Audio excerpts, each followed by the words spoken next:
Good vibes sa mga nagpo-food trip pero bad trip sa ilang residente ang hilera ng mga kainan sa isang barangay sa San Fabian, Pangasinan. Takaw disgrasya umano kasi ang mga ito na dapat hanggang Enero lamang pero naroon pa rin. Agad tumugon dyan ang inyong kapuso action man.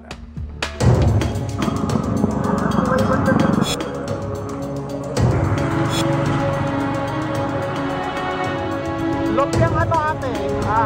Magkano yung maliit? Inirereklamo ang hile-hilerang mesa at upuan ng mga food kiosk na ito sa isang bahagi ng Braganza Street sa Barangay Cayanga, San Fabian, Pangasinan. Naging sagabal na umano sila sa daan na takaw aksidente raw para sa mga motorista. Ang alam po namin dyan, sir, bawal po yan kasi government property yan.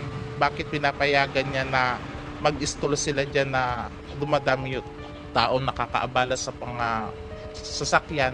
Enero ngayong taon nang maglagay ng food kiosk sa lugar dahil sa pinagdiwang na pista roon pero natapos na ang pista. Naroon pa rin ang mga harang sa daan. Panawagan namin sa munisipyo, sana bigyan naman nila ng pansin yan kasi kung may aksidente dyan, sana aksyonan. Dumulog ang inyong kapuso action man sa lokal na pamahalaan ng San Fabian, Pangasinan.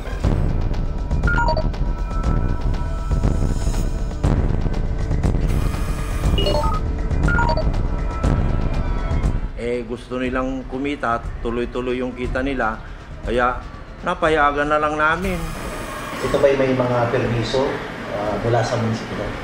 Verbal lang kasi sa hirap nga ng buhay kung minsan matulungin itong mayor natin, pinabayaan na lang. Bunsod ng sumbong agad ipinatanggal ang mga sagabal na mesa at upuan.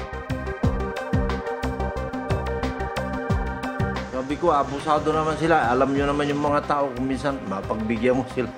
Kinukuha hanggang dito. Kinoordinate ko na sa pulis, babantayan na para hindi na maulit yung paglalagay ng lamesa at saka upuan. Nangako rin ang lokal na pamahalaan na magtatakda sila ng regular na road clearing operation sa lugar. Katuwang ang DILG. Sinusubukan pa rin naming makuha ang pahayag ng mga may-ari ng food kiosk. Mission accomplished tayo, mga kapuso. Para sa inyong mga sumbong, ipadala nyo lamang sa Kapuso Action Man Facebook page. Dahil sa anumang reklamo, pang-abuso o katiwalian, tiyak may katapat aksyon sa inyong Kapuso Action Man.